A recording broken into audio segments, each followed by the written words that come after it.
now entered the space of the most entertaining, most hilarious podcast on Friday nights. You got AP, Pac G, and GMS. 3G's family, lock in. Let's go. 3G's, 3G's, 3G's, we the 3G's, 3G's, 3G's, we the 3G's, 3G's, 3G's, we the 3G's, 3G's, 3G's.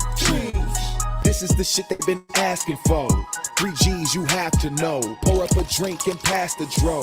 Friday night's a classic show. Once a week we at your door. Guaranteed laughs for show. If you hatin', just watch the glow.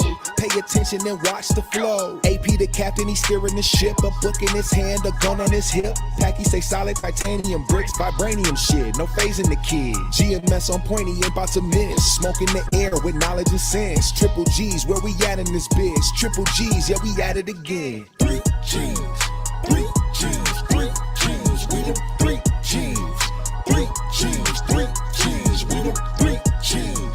3G's, 3G's, we the 3G's, 3G's, 3G's, 3G's, 3G's, 3G's, we the 3G's, 3G's, 3G's, we the 3G's, 3G's, 3G's, we the 3G's, 3G's, 3G's.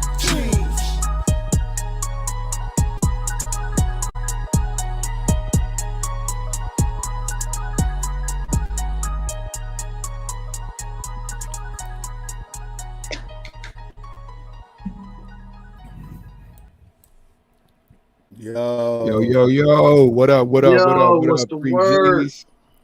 What's going on, family? What's good, bro? My fault, y'all. I pulled up late, man. I had just jumped out the damn shower. Oh, no, you good, family. Let's get this going, man. I'm ready to go, man. How y'all feeling? Man, I'm great. I'm great. Very happy to be here. Oh, yeah, most definitely. Most definitely. Shout out to the G's in the chat. Hope y'all very happy to be here. Hey, you said 412 in the room. That's Pittsburgh, ain't it? Speak on it. Mark I think that's Ladon, is that Pittsburgh. Shout out to Pittsburgh? Pittsburgh, man. Let's go. What's up, y'all? All right, well, look. Let's get it cracking, man. Thank y'all for showing up again on a Friday night, 8 o'clock Central, you know. You can find us on Spotify, Google Podcasts, Apple Podcasts, or just pull up to YouTube, you know, subscribe to the channel so you can get the notifications. You know, go to GMS page. He's always letting you know about 3Gs and what we might be discussing or when you can pull up. Make sure you go into the GMS show and subscribe in there. Pac G, let's not forget, got the gaming channel. You know what I'm saying? Pac G 414. That's the name of the channel, right, G? Mm-hmm. Oh, yeah. I just Modern Warfare, ain't you? Yeah, I just started putting some more content on there, man. Oh, yeah. That's a good one right there. Most definitely. Yeah. Y'all pull up, man. But anyways, let's get this shit cracking like we do. How was y'all week, man? Let's start there. Shit, I had a pretty good week, man. You know what I mean? You want to tell us about it, or that's where we gonna leave it at? Shit, I ain't really got much to say. You put me on the spot with that one. You feel Like, me? man, you know what? Thanks for asking, man. I had an excellent week. Oh, Yeah, got man, everybody looking stupid. I just got done putting the Christmas tree up with the family, man, you know, and just doing some family stuff, man, you know. Good shit. That's what's up, man. You know, I remember when I was a pagan. You know what I'm saying? Used to get the tree up and, you know, the This nigga crazy. Man, hey, man, I ain't gonna lie to you, man. I really ain't been in no Christmas spirit and none of that shit for a long time. You feel me? So this Because, might be a I good, feel like that shit fading, man. It feel like the whole Christmas shit is fading. Like niggas don't even want to decorate shit, don't want to do shit. Hey, that shit don't excite me like it used to, man. I used to get excited about the holidays and all that, but that shit died down, man. Once you get older, man, that shit don't excite no more. Yeah, because you don't want to have to go out and get every goddamn thing and shit. Motherfuckers be stressed out like, man, fuck this shit. You know what? That's the thing though, right? Without the we had grandparents and people like that. They used to kind of keep it up. Having little kids. It's up to us to try to give them something to celebrate or look forward to. But I'm gonna tell y'all right now, I ain't celebrate Christmas. Shit, it had to be like, man, how old is my fucking kids? Probably like 10 years. I ain't gonna lie. I also got tired of motherfuckers lying, talking about Santa Claus bringing y'all these goddamn gifts, knowing we bring it. Santa Claus bitch ass pockets ain't hurting behind that shit. Fuck that. Dude didn't buy no motherfucking gifts. I think we been on that. I think especially, in black families, we been on telling the truth about Santa Claus, but we were still celebrating the holiday. Right. And me personally, I'm not no hater though. I'm not knocking presents out of my kids' hands and shit, telling them not to, go to their other people's house, their grandparents' house, their other family house. But in my house, ain't no trees getting put up, ain't no Christmas presents. Fuck all that. Matter of fact, this what happened, man. Let me tell y'all what happened. First of all, I got heavy in my studies at one point and started learning about a lot of things and whatnot. So that was my first inkling, like maybe I shouldn't even be giving this shit so much energy. And then I used to check my pockets too, like, yeah, it's really starting to look like I shouldn't be giving this shit that much energy. You know what I'm saying? So I weaned myself off. It went to everybody had a certain amount limit. I ain't gonna spend more than $100 a kid. Then after a while, I realized these motherfuckers don't give a shit about what I give them. They starting to get more and more entitled about what I give them. They already got everything. Fuck you and everybody who say Merry Christmas. That's what I got to the point where, So again, I'm not no bah humbug ass nigga, but if it ain't about family or eating or getting together and just chilling, fuck all that gift giving shit, man. And that's what it's really about for me, man, because it's really just about being with family and shit like that. But I didn't cut motherfuckers off. Shit, my grandmama, I don't fuck with her. I ain't fucked with her in about 2 or 3 years. Shit. You ain't gonna call her no being live on air though. No, I don't disrespect. I'm fucking with you, G. You feel me? But I know that though. I know about that. It's just, you know what I'm saying? Like, I tried to reconcile with her and, you know what I'm saying, shit like that. And it's like, why do I have to keep being the bigger fucking person when y'all the elders? Y'all should be trying to meet me halfway at least. If you see me trying, why wouldn't you even try to meet me halfway? That's why I'm like, you know what? Fuck that. I did my own shit with my own little family, bro. You know what, Packy? I got to speak to that real quick because that makes sense. On my dad's side, my grandma over there, my dad be the first one to be like, you call your grandma, man. You want to call your grandma, see how she doing? I'm like, my grandma ain't called me since you and my mama was said, fuck it. She ain't called to check on us. She ain't called to ask what's going on. She ain't called to say happy birthday. She ain't said shit. Why am I calling to check on her, man? No bullshit, bro. I ain't gonna lie. I'm done with it. Hey, well, look, shout out to Sean Mims for the early Christmas present. You know what I'm saying? Oh, with the $20 in the chat. Appreciate you, brother. Merry Christmas to you. Yeah, but this is how I feel about family, man. Especially in those situations where it might be a little, some contention there. All you can do is just be better and be good for your people, because our old heads, our grandparents, our great uncles and aunts and older family members, we really the ones that this is our generation to do everything. Yeah. You know what I'm saying? This is our generation to be trying, or this our time, I should say, to be the ones, we the old heads. That's what I'm starting to realize. I'm uncle. You know what I'm saying? I'm the old nigga. You know what I'm saying? I'm the I'm damn near grandparent age. You know what I'm saying? I just don't happen to have them. My sister's a grandmother. My little sister is a grandmother. So you got to put that in perspective, and then who knows why people develop bad blood over the years. But the only way to fix shit is just to fix your own house, and then maybe people can see that. And then they're like, you know what? They doing good. They taking care of their business. Why am I tripping so hard? Why am I this? Why am I that? And you never know what was holding people together anyway. People might be faking with you. People that the love that you was getting might have been phony and fake to begin with. I feel like my granddad was the one holding everybody together. And then once he passed away, it's like, ain't no more family. It's done. And maybe think about that. That's kind of deep. Sometimes it take that older man around to regulate people's feelings. No bullshit. But You know what? Y'all finna make me share too much too. Go I ahead, also Pac G. look at it from a different perspective too, because like when I was going through my little legal situations or whatever throughout my whole life, you feel me? My granddad was the only one that I could count on to come visit a nigga, you know what I'm saying?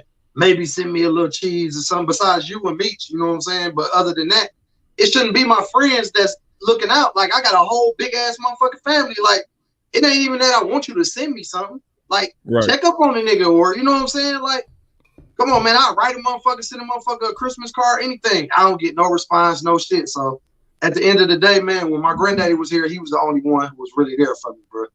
Shout out granddad for real. Well, Man, he passed away, bro.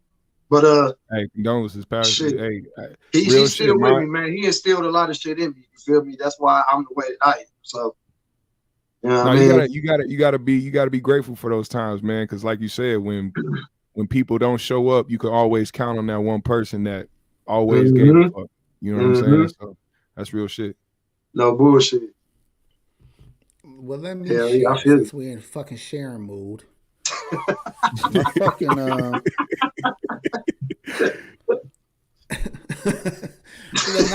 this is the point I was trying to make though. My my lovely wife, you know, and her oldest son, you know, he doing son shit, you know, he's doing young man shit. He's not really a bad kid, you know. He does what he's supposed to do for the most part, but sometimes he do some shit where you really be like, nigga, what the fuck is you doing? You know what I'm saying? But as a woman, and by you know, his father not being in the picture for shit basically his whole life, she always felt the pressure. Even with me around, she feel like, damn, how am I failing him? I'm trying to help him. I'm giving him everything I can. And every time he makes a small mistake, it's crushing her. But I'm still trying to get her to understand, like, he's still better off than some of these young men. He's still on the right track. He's fighting against society. And we're going to talk about this deeper later. He's fighting against the pull of the streets and the pull of his friends at school and the pull of the music and everything else. And he's still pretty much on point. So every time he fucks up, as bad as it feels and hurts her by her putting so much energy into him, if I wasn't there to be that voice of reason, shit, be damn ready to cut the nigga off. I'm like, look, hold on, we ain't lose the nigga yet. You know what I'm saying? No bullshit. Give this nigga a little more time to mature, and especially get to that point where he's a grown up with a full-time job. Because what sat a lot of niggas down is those responsibilities. Until you got a full-time job, until you got a kid or something, or until you got something to possibly sit you down. Well, let's say he ain't on shit then. Hell, I'm gonna sign a petition first to get this nigga the fuck up. You know what I'm saying? I'll be the first one. You know what I'm saying? But at least let's give him that moment to, you know, just hold it together. Let's not give up, because he might take that bad. You know, because somebody that don't got a parent, and then the other parent that he feel like is gonna love him unconditionally starts to give up. Then they feel like, well, shit, who the fuck do I got? Exactly. And then they're going to get desperate and be out here just saying fuck it all and doing really stupid shit until they end up in some real trouble. So I'm trying to, but that's that man in the house. Like Pac G, you brought up your grandfather. Having that man to check grandma, like, now come on now. That's my goddamn grandson. Bullshit. Shut the fuck up. You know what I'm saying? Yeah, right. And she like, I'm tired, you know. Do some fucking, you know, take a nap, motherfucker, you know. But again, you can't do nothing, bro, but worry about you and yours, man. At the end of the day, we grown as hell. We old as hell. We literally at the age where we could die from natural causes, nigga. We can't even worry about nobody else but who's in our house and who's beneath us. You dig? I had to always tell myself not to feel bad about. I had to tell myself not to feel bad about not being able to like get other people, you know, instead of like my immediate family, like Christmas gifts and shit, you know, just because I want to be the type of person that does give, you know, gifts to other people and shit, because I think that's cool. Like, I think that's a thoughtful thing to do, even when people don't ask, you know what I'm saying? It's just one of those things that I would want to do, but you can't feel bad, you know, not being able to, nigga. You gotta think about your peoples first.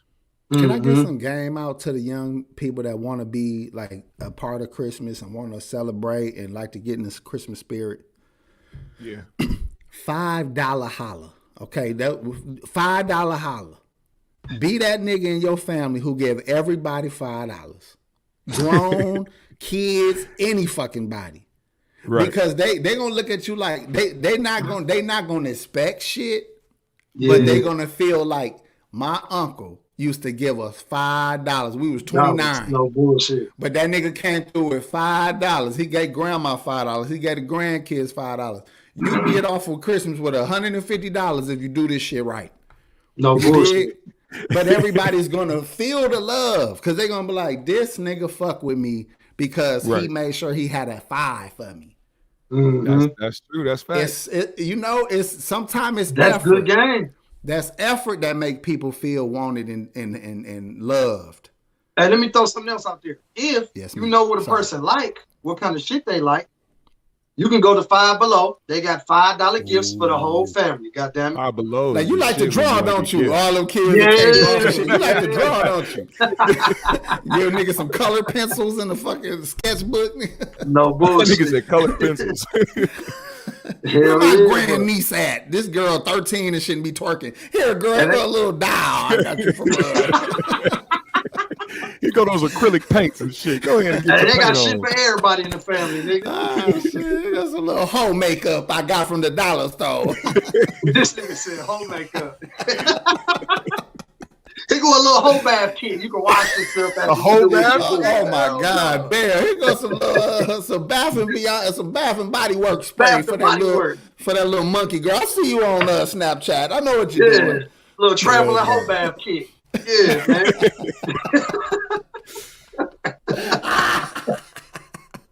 Legging coupons. I got gift cards for Leggings R Us.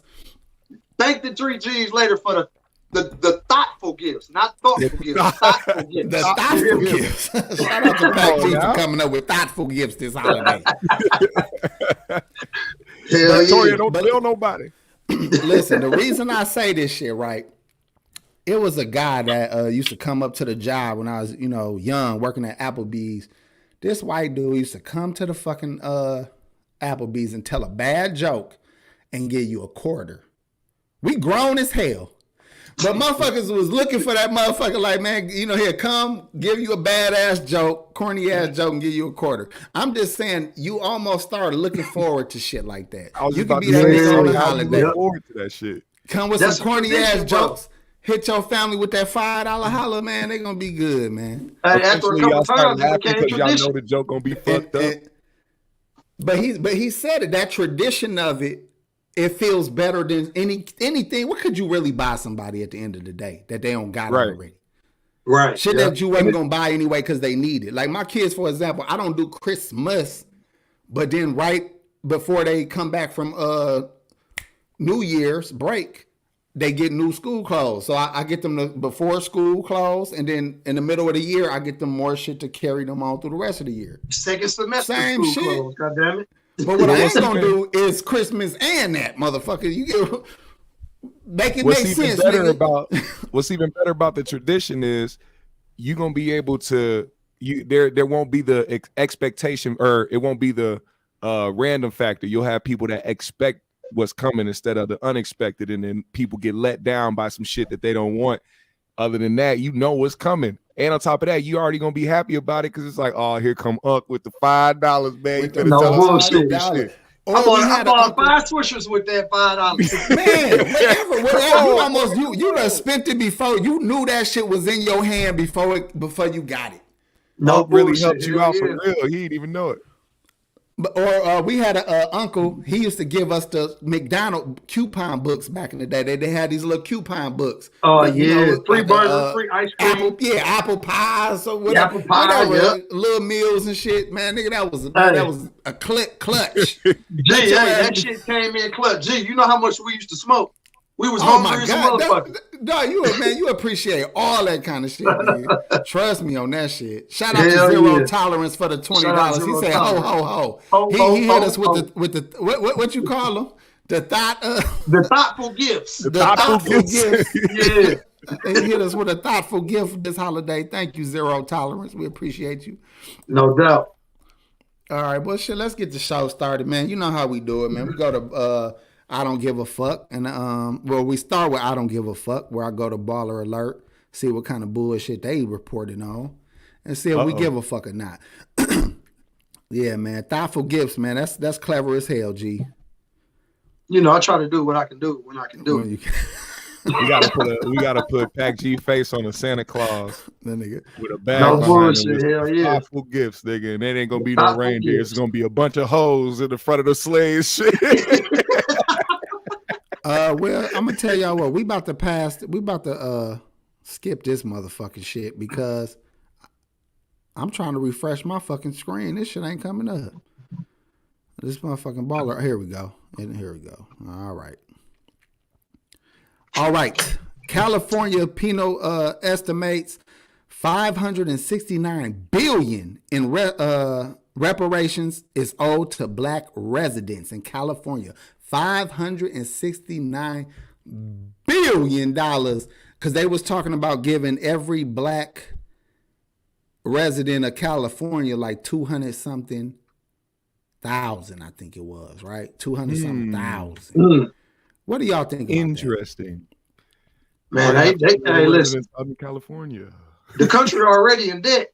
So, just California. Listen, that's just California. If they do Cali, man, they got to do all of us, goddamn it.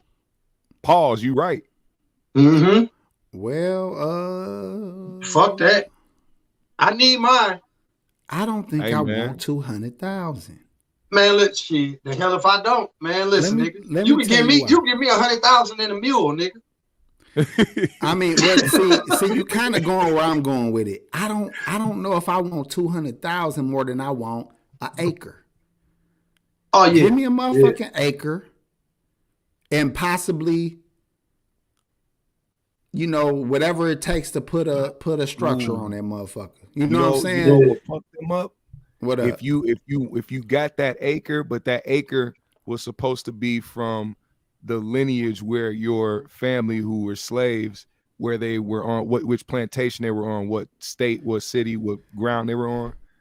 You take part of that land, and everybody that was a part of that lineage or whatever, y'all give. You know what I'm saying? Mm-hmm. That's not. It might be a lot of motherfuckers though. There'll be a lot of niggas. That's gonna be a lot of people. No, it's a lot of land. land. It's a lot of land, G. I like that idea because that way, I mean, hey, if your ass in the swamps of Mississippi, nigga, that ain't my fault, motherfucker. You know what I'm saying? Shout out to the Jacksons and the Williams. All came from the fucking swamps of Mississippi. Hell yeah. Hell yeah. This is what I'm saying, right? What if they make it where you get the acre and you get some money? Don't get me wrong, you get some money, but you know whatever the amount is, I ain't concerned with. But you get that land though. And they make it where you can only sell it. You are allowed to sell it, but you can only sell it to another black American. Oh, that'd be dope.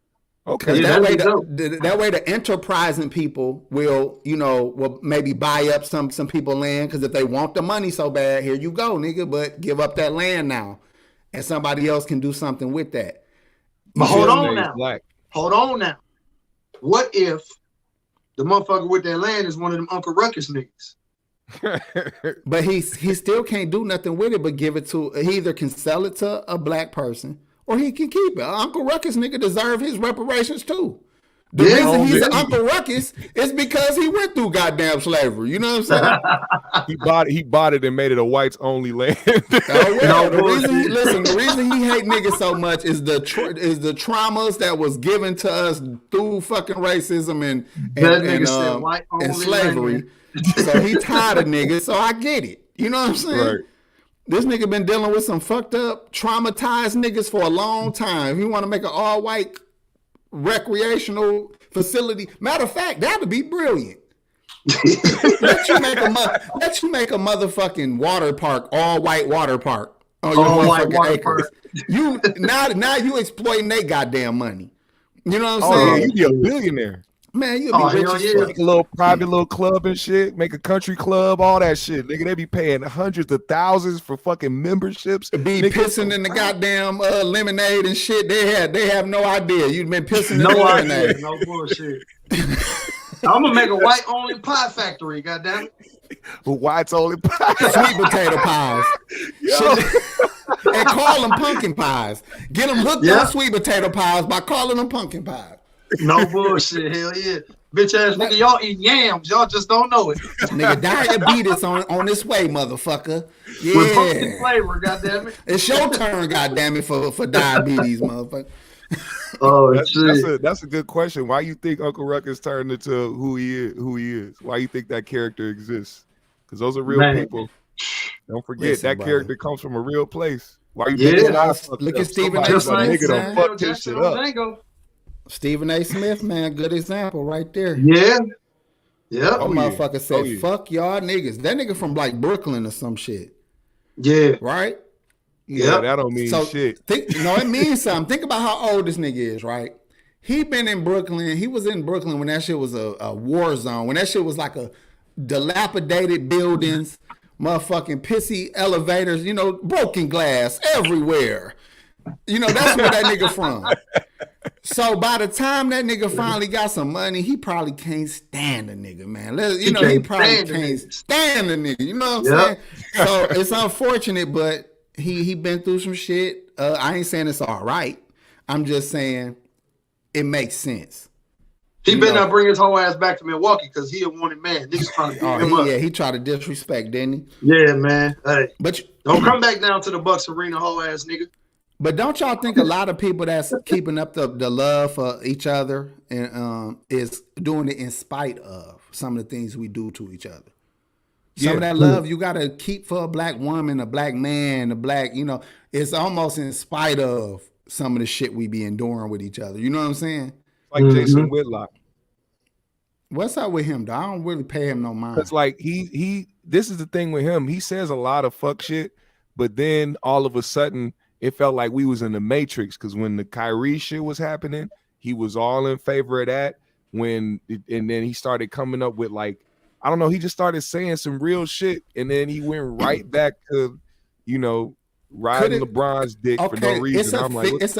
It's a thin line between criticizing black people and hating their own. So some men are just love black people so much they want us to do better so much that they come off strong as hell, like they almost hate niggas. Yeah, but they actually love niggas so much they just is frustrated and want us to do better. They sound very similar to the people that just sold niggas out completely. You get what I'm saying? Well, see, this is the problem. I can tell that unlike Stephen A. Smith, I can tell that Jason Whitlock cares about black people, but a certain demographic of black people. See, he gets attacked, I feel like, mostly from niggas who hear what he's saying and don't like what he's saying and will go against him every day and be like, you riding for the white man and all, whatever the fuck the case may be. But at the same time, he does talk about, it's like when, crazy ass Charleston White be putting little truths inside of his bullshit. You know what I mean? Like it's like that. But a lot of these people I can't fully ride with because they say too much goofy shit. Yes, yeah, I agree with some of the shit Charleston White say, but some of that shit, like, come on, man, I can't ride with a lot of that shit that he say. And you can tell they be saying shit sometimes to get under people's skin. So y'all need to watch Hoodlum. Is it Hoodlum? Not Hoodlum. What the fuck is that show called with Forrest Whitaker?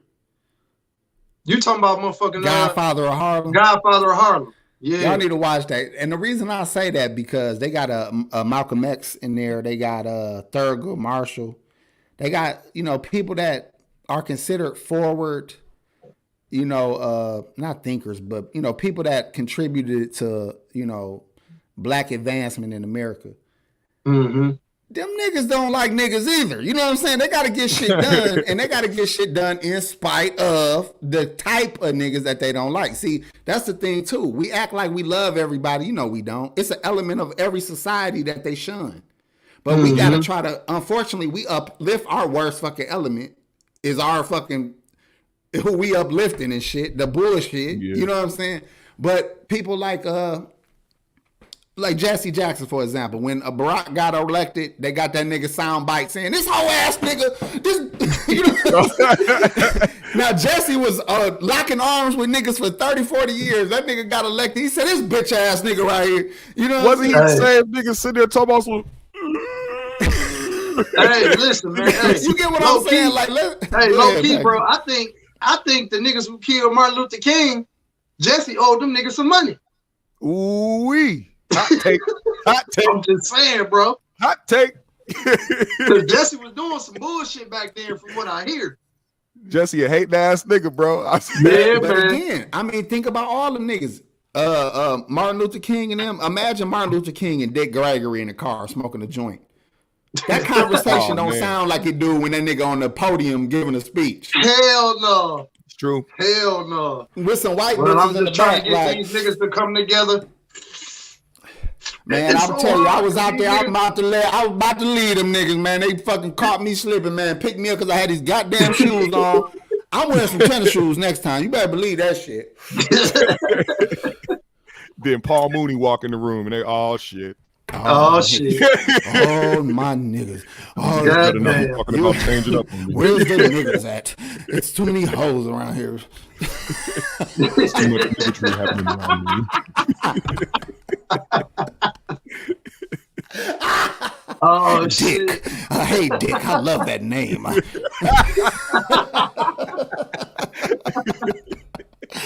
I'm just saying, man, like, let's keep it real, man. It ain't hatred to criticize. It ain't selling out to criticize. But when somebody got an opportunity to help and they don't help, that's some whole ass shit.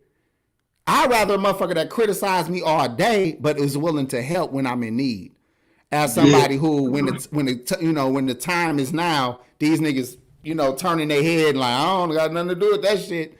Yeah, don't constantly tell me about the problems if you're not going to talk about any type of things that actually help. No type of, and I'm not expecting people to have solutions to problems, but nigga, if you're not trying to give any advice or try to give any tools or anything to actually be constructive on top of your criticism, then you just a nigga out here that just want to talk crazy about the community. Yeah. I get you too. And it become redundant. Like if let's say you had a moment where you just had a rant, and in that rant, you was shitting on niggas. All right, fine. Yeah.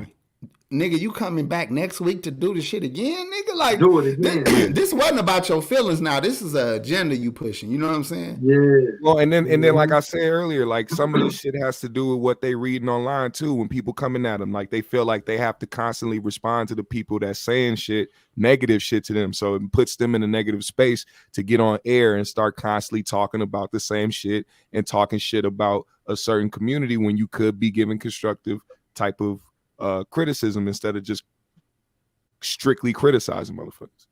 They thought Bill Cosby was criticizing when he said we need to pull our pants up, we need to stop with the violent music, we need to go to school, we need to just use the Quaaludes. But hold on though, the nigga could have drugged 50 bitches. That ain't got shit to do with him being right though. You know what I'm saying? Yeah, like, that's true. See, we so fucking emotional, dog. We would throw away all good game if it came from a lame. You know what I'm saying? That rhyme. Just because it came from a lame. Yep. But we'll throw all good game away if it came from a lame. So why the fuck would we not take the gems or, again, not throw the baby out with the bathwater? You know what I'm saying? Like, we could do that, but we too busy crucifying motherfuckers because we don't like everything about them. Kanye, we gonna get into this shit later. Ye brought up, we gonna bring this up in a minute. This gonna have to be the last conversation. How about this? Look, I was gonna say LeBron. So, I had to tell somebody earlier because they're like, yo, don't be fooled. LeBron's only doing this to save his ass and, try to look good after throwing Kyrie under the bus. He's still a piece of shit and China this, China that. I'm like, your hatred for that man cannot blind you from logic. So I'm not saying that LeBron can be condemned or be held accountable for the certain shit that he did, but he said some real shit. Shine light on it, talk about what he said, give him props for it, and move forward. That's it. Ain't nobody saying that he's the voice of the fucking community now because he says something good. We It's just funny giving the you man said props. that. We not no hating ass niggas. That's exactly what I said. When somebody gave me that situation, my exact words was, I'm glad he said it. You know, and it's good that it came from him because he got such a big voice. But then I turned around and was like, that nigga only did it because, you know, He only did it because. Right. Yep. But I'm glad he got that conversation out there because now everybody is for it. You're going to ignore LeBron James' point? Like everybody in media anywhere, for them to not mention it? Like you ain't mentioned some shit like that LeBron said. You can't sweep that under the rug. So now everybody got to talk about it. You know what I'm saying? Every media, you know, across the world has to talk about that because he said it. Yeah, shout out to Dewan. I watched his live yesterday. He said something. I can't quote it for sure, but it basically is surrounding the message instead of the messenger. You know what I'm saying? Pay attention to the message that was said because that's something to be paid attention to. We can't ignore that type of shit. We're gonna see if this still apply when Ye get to talking, y'all. Oh shit! That nigga, I got some shit to Hey, say. listen, man, We're gonna see if that you know, the message and the messenger bullshit apply when we bring Ye up. Goddamn it! You know what? Let's get right into the GOAT, man. Let's get right into the GOAT this week. All right, y'all ready for this shit? Let's get it. The greatest celebrity cancellation of all time. I got 4 picks for us. The greatest canceled celebrities or celebrity cancellations, however you want to call it or word it, of all time. These are the 4 I came up with. To me, I think these was the clearest examples of somebody being canceled. I got Roseanne. Ooh. I got Ye. I got Alex Jones. That's fresh too. And I got Hitler. Oh, they canceled the shit out of him. Damn. That's classic. You can't say that nigga name for shit. You can't say that nigga name for shit. You better not even have a mustache. Jordan tried to have the Charlie Chaplin mustache. They was like, nigga, that's the Hitler mustache. That's the most terrifying cancellation of all time, though, because that nigga wasn't the one to be like, all right, I'm canceled. He said, you know what? Cancel Christmas, motherfucker. You cancel me, I'll show you some cancellations, goddamn. That nigga canceled European borders, nigga. No bullshit. He almost tried to cancel a whole chosen people. Right.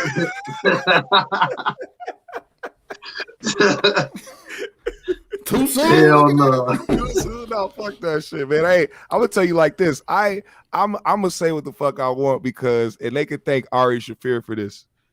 He's the one that I saw earlier, who is a Jewish man, a Jewish comedian, and he don't give a fuck.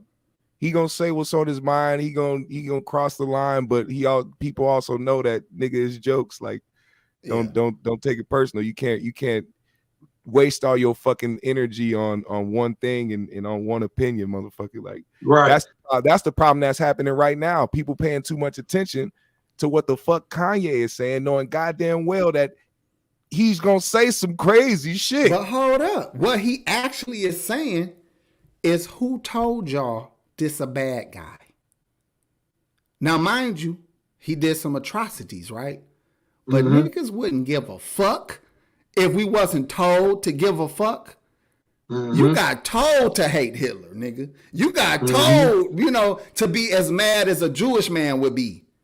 Hell yeah. He wasn't on your ass. It's so many more people that was on your ass that you should be, oh my God, not King Leopold. It's so many other niggas that you should be mad about, but they got you more mad at their enemy than you are at your enemies. Well, see, AP, the narrative along with that's attached to that is, well, if Hitler was still here, y'all would be the first ones to go under, speaking about the black community. So that's a way to continue on with not just the fact that people told us, but now it's like, oh, he's an enemy to us as well. So now that's another narrative that's a part of that. And see, this is another thing, right? Hitler had people killed. We know about this, and more people died trying to defend or fight Germany. A lot of people, young people, went and died in the war. So a lot of bad shit came behind Hitler. That's not my point. But King Leopold, you don't even know his fucking name, and he was slaughtering Africans by the millions. Yeah. By the millions. And you don't even know his fucking name or don't know shit about him. But when you tell another black motherfucker Hitler, they're like, what the fuck? You know what I'm saying? Ooh, you gonna get in trouble now. You know what I'm saying? Like, nigga, fuck him, fuck you, fuck all you motherfuckers. You know what I'm saying? But I feel like, no, and I shouldn't speak for Ye because that's dangerous. Yeah. But I think he just don't know how to explain his goddamn self. He is a dickhead. I mean. He say some weird shit. But I think his hatred for them, those people, he is digging in. He's trying to slap them because he can't do it with his hand. Well, here's another thing. He's gonna find some more crazy shit to say next week. You better believe it. He gonna be like, fuck Anne Frank. I don't think it's those people. You notice when Ye says the crazy shit about Jewish people, he starts to name off specific people. Those are the people he feels is wronging him. He was told to by he had that interview with that Jewish YouTuber. I don't know if he's a YouTuber or what, but that was kind of their conversation. So he like was like, Ari right. Emanuel and the other niggas out there, like he was like, all right, name dropping these people. He don't be saying that he'll when he speaks on the community, he'll talk about how people are trying to demonize him, but then when he starts to say shit to diss the community, he starts name dropping the specific people he's talking about. And I think, and just like you said, he don't know how to communicate that. But again, it's hard to speak up for that nigga, man. We don't know what that nigga on. So this nigga pulled up a fishing net and some yoo-hoo and started speaking in baby voice. Maybe he's speaking to his baby constituents. Maybe this nigga thinking like, I'm gonna get the mind of the babies. Right. So that way, why you think he made that damn Baby Shark damn song that he made? That doopity doop song? That nigga been ahead of y'all niggas. That nigga been brainwashing the babies, nigga. Nigga, poopity doop for the children. Doopity doop. Yeah. Scoopity doop. Scoopity doop doop. No bullshit. He been ahead of y'all niggas. So look, think about this cancellation though, this little goat, right? We got Roseanne. Roseanne did a fucking photo shoot where she was dressed like Hitler and was putting what they call a motherfucking thing, gingerbread men in the oven. Oh yeah. That bitch, wow. Yep. That bitch, wow. Hold up. Let me put on my hotel hat. This bitch have to meet with the ADL and Jewish leaders, and did she have to pay $500,000? Well, how did she get canceled? What was her cancellation? Now, I had to research this. Shout out to the homie. So look, she did that, and she was like, looked at that didn't even come out really though. The shoot happened like maybe 2018. I forgot when it happened, but it happened earlier than her cancellation. Then she said some racist shit, some about some monkey shit on the black side of the game, and they got her up off of her own show. But when she did that, they brought that Jewish shit up. They brought the Hitler shit up. Yeah. So it's like, I wonder what she truly canceled behind her comments of black people, which was still kind of questionable. Shit. Or was they finally getting hip to the Jewish shit? Like, oh, get this bitch up out of here. How the fuck you get canceled from your show called Roseanne? I really don't think, nigga. Hey, listen.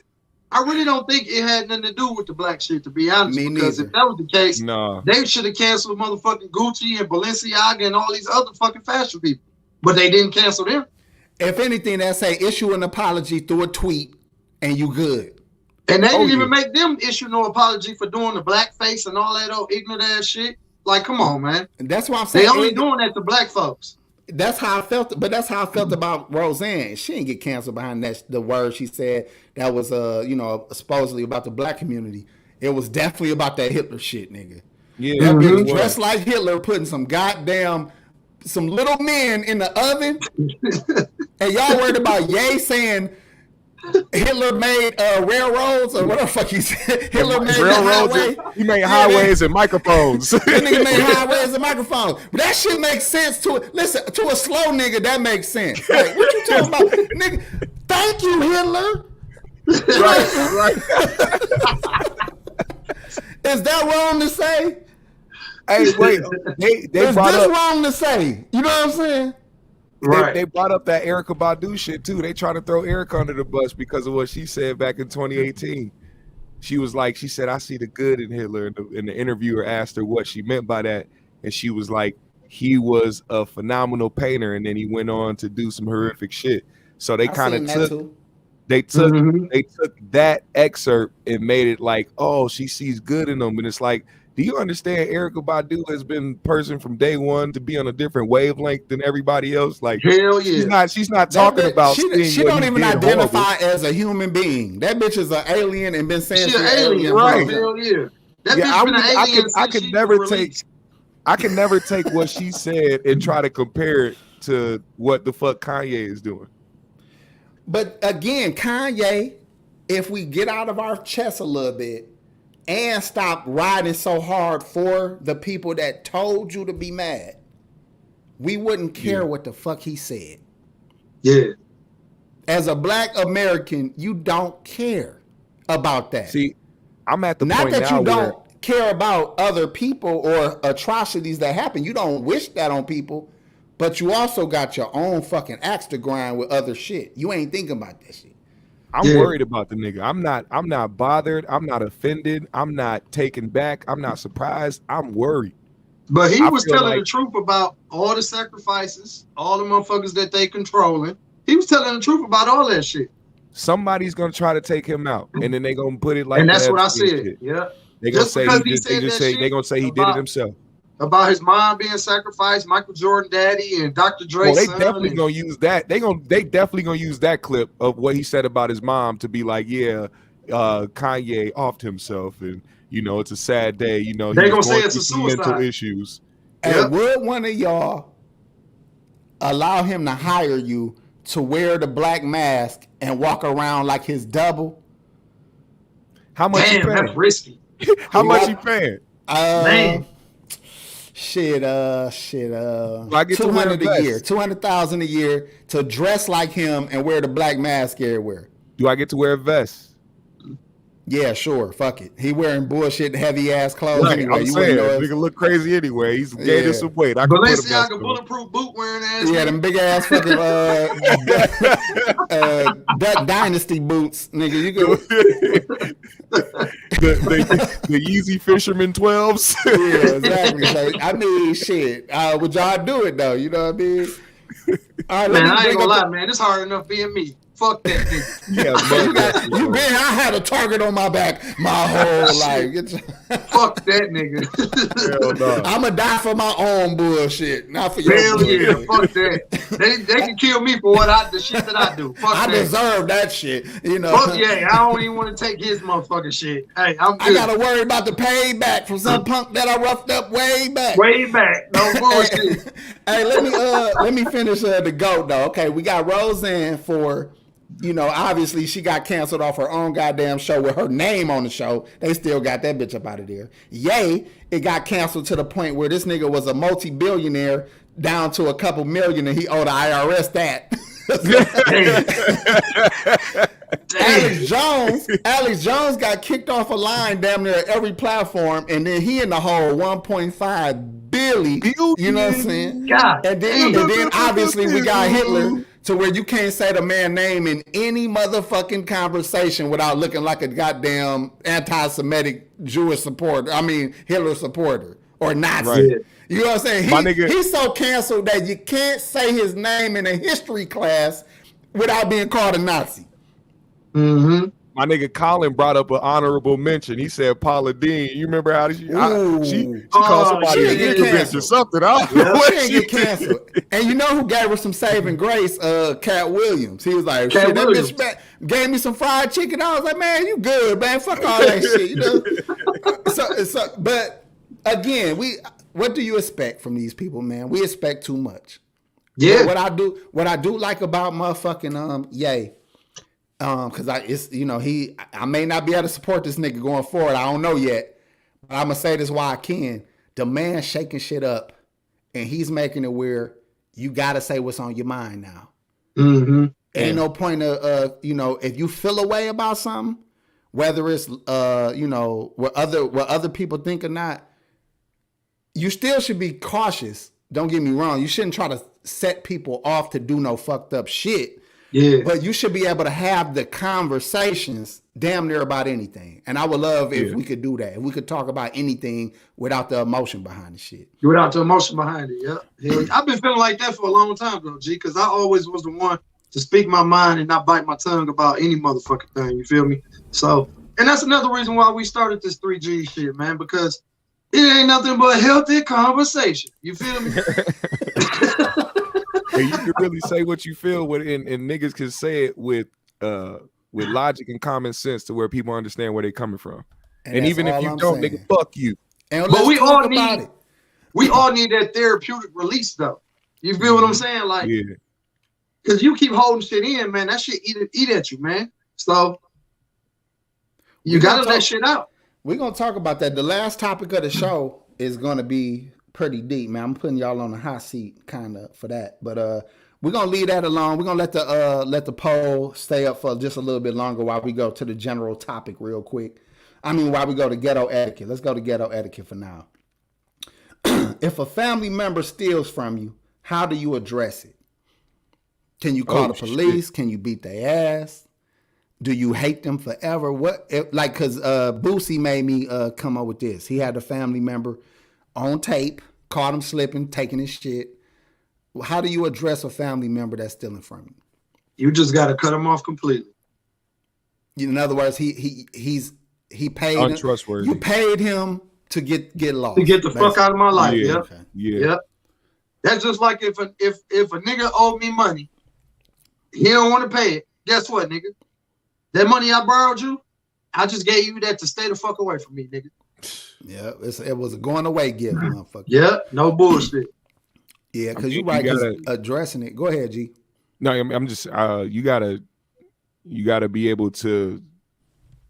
I don't know, man. It depends on it. For me, I guess since it's family, it's not like a friend or acquaintance or no shit like that. If it's family, depending on their situation, whatever they're going through, you gotta, either cut them off or teach them a lesson in what they did, so they won't go and do it to somebody else, because somebody else will kill you. I'm family. Listen, you lucky. If you keep them around, they gonna do it again. Oh yeah, no, don't keep them. Don't keep them around. You're not hanging out with them. I'm they gonna do it again. I'm gonna love you from a distance. You know what I'm saying? Yeah.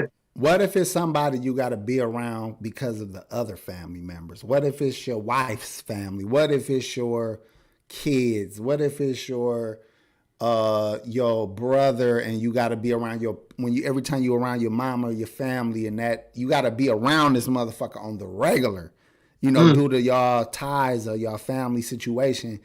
But you got this feeling about it. Is it just, it is what it is? Now you just watch the nigga like a hawk? You know what I'm saying? I'm a little vindictive. I'll stop showing up places and let everybody look at him while he around everybody. Like, it's because of you that he don't come around no more. You thieving bitch. Man, I ain't gonna lie. This topic kind of hit home because a good friend of mine, well, I consider them family, my nigga's son stole from his grandma. And this the third time. She done gave him several times, you feel me?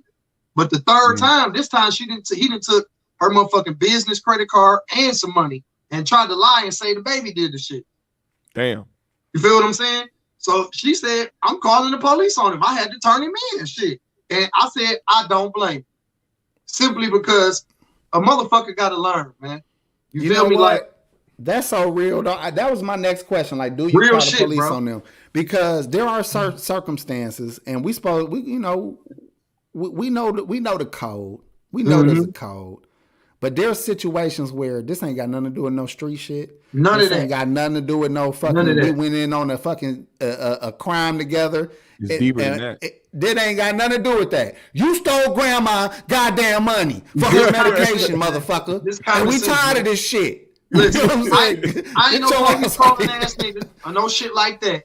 But sometimes you got to do shit, man. You feel me? Fuck that. You hear me? I don't give a fuck. I'm grown as a bitch. I ain't no hoe ass nigga. I've been gangster all my goddamn life. But at the same time, sometimes you gotta let them people take care of do their motherfucking job, bro.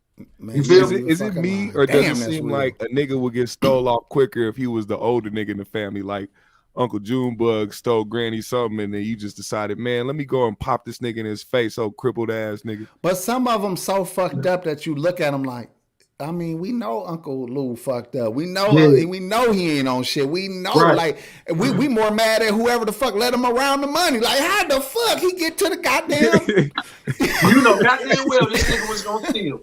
You know you damn near yelling at the auntie because bitch you knew this motherfucker coming over here right. You I ain't told you keep an eye on this nigga. This you go to the gas slippery ass station to nigga. pay for the gas. This nigga steal all the change out the car. Nigga, I be locking my own kids out my goddamn bedroom. Them niggas will be in the mirrors with guns and shit, taking fucking photos and shit. Like nigga, you can't be around shit of mine, motherfucker. Hey, No was it Kevin Hart that said it was his dad or somebody like that who walked in the room and he dropped his money or some shit? His dad stepped on it quick as hell and didn't say shit. He said, "Man, see, I knew we should have had this motherfucker." And listen, man, I'm just saying that you can't. But you can't like man, who was just saying that I had up? He said his granny beat his ass. Yeah. Value your freedom, just let it go. Let it go. But that's why I brought that back up. What if what they stole put you in a real bad place? Meaning they stole the rent money. Ooh, shit. And you ain't got no chances to play with these motherfucking people and their money. Cause they got you evicted. Can you beat their ass now? Oh, you have to. They gotta be. There has to be some retribution. Now I But gotta that be compounds the problem too. Yeah, now you in jail now. How you gonna get the? You can't even move your shit. Now you in jail, and now your shit out on the curb, and it's about to rain on Friday. How that's do you fucked up, man. That's fucked up. Motherfuckers go through that kind of shit though. Yeah, that's some real self-discipline. You got to Man, really listen. be in tune with the future, nigga, because you got to be thinking about that shit if you're gonna make the right decisions. Hell yeah, that's true. All right, one more thing they steal. What if your family member, your favorite cousin, let's say, stole your bitch? Ooh. Now that's different. If he stole my bitch, she wasn't my bitch to begin with. Or the streets. But now she pulling up to the holidays with Cuzzo. And your kids live with Cuzzo. Oh. Hey, I ain't gonna lie, low key, bro. Cuz gonna have to get beat up, and that bitch gonna have to get beat up. And just what to if make me feel a little better. Hey, what if your cousin call you? What if your cousin start pimping your bitch? Oh. Well, she for the streets. No, your face is worth $1 million. Or what if the nigga call you on some pimp shit like, hey man, I'm gonna need her clothes, player. I'm gonna need you to break her plate and bring me her motherfucking clothes. Oh man. He a cold motherfucker, boy. Hey, she said she had borrowed you $60. Can you bring that shit too? Hey, I ain't gonna lie, bro. I'm need gonna have to low key be like pimping. Hey, no, what if he want the bread that she gave you that you were supposed to give her back? Oh my god! No, I'm gonna just take that up off your hands, Pay. I got. Hey man, that 1500, man, that's on me now. So whenever you got it, brother, just call me, man. Yeah, all right. The nigga was in shambles. Hey, Pac G said it all right there. He said, "All right, man." Yeah, all right. I'm gonna kill your motherfucking ass. Hey man, hey. Yeah, all right, I got it. I got 1500 for you. No bullshit. I got 15 for you. 15 hot ones, goddamn. Yeah, all right.